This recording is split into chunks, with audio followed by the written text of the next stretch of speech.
Assalamualaikum warahmatullahi wabarakatuh. Halo, selamat sore. Hari ini ngevlognya sore hari, dan untuk video kali ini adalah tentang update singkat si KLX Busu KLX 150S lansiran tahun 2010. Dan kemarin kita sudah sampai di episode ketiga ya.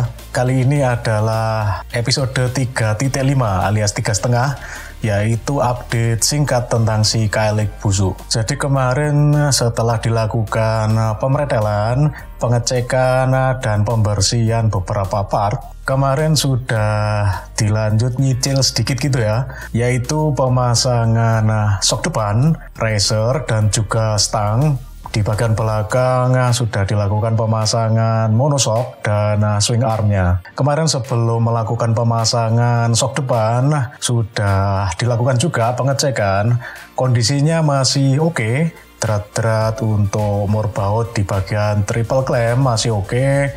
Kemudian bagian shock masih oke juga. Tidak ada baret, tidak ada rembes oli shocknya. Seal shock dipastikan aman, masih layak pakai. Di area steering alias kones, untuk bearing atas dan bawah, bagian mangkoknya maupun bearing dalamnya ya, masih oke, masih berfungsi dengan baik. Hanya dilakukan pembersihan dan melumasi ulang dengan grease alias gemuk. Dan kemarin nyicil pelan-pelannya lanjut di bagian riser, kemudian stang. Untuk stang dilakukan penggantian, yaitu yang ori bawaannya si KLX Busu diganti dengan merek Scarlett yang tipe low, yang lekuannya pendek seperti ini. Untuk stang orinya kemarin sudah jelek dan bisa dibilang nggak layak pakai ya.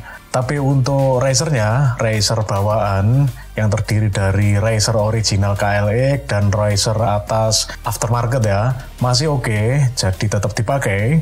Dan kondisi stang bawaan si Busu seperti ini.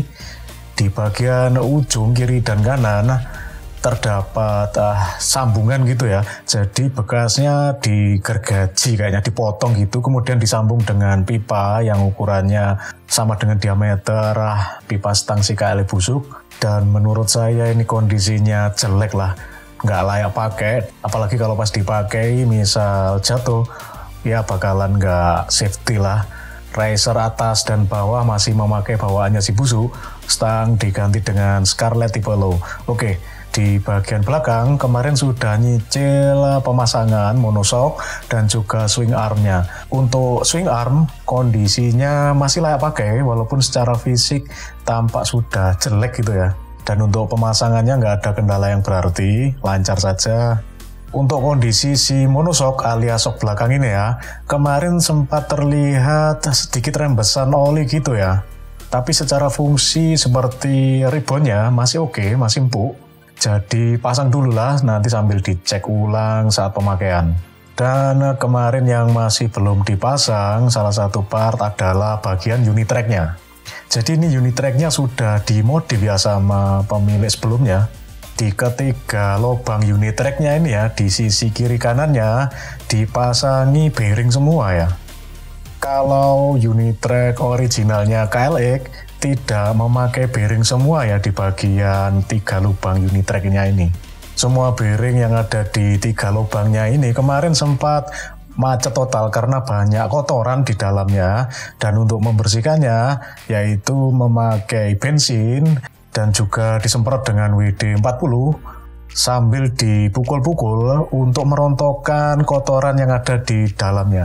Untuk bearing-bearing yang ada di 2 lubang ini ya, di sisi kiri maupun kanan masih bekerja dengan oke, sempurna. Masih bisa muter dengan halus dan tidak oblak. Nah, untuk bearing yang bagian ini ya, di salah satu sisinya bearingnya sudah pecah di bagian dalamnya. Ya masih bisa muter sih, tapi kurang meyakinkan sih. Sedangkan untuk bearing yang ada di sisi satunya lagi masih utuh, masih bisa muter dan tidak oblak, tidak macet juga, masih lancar. Jadi untuk video selanjutnya kita lakukan penggantian bearing di unit track ini.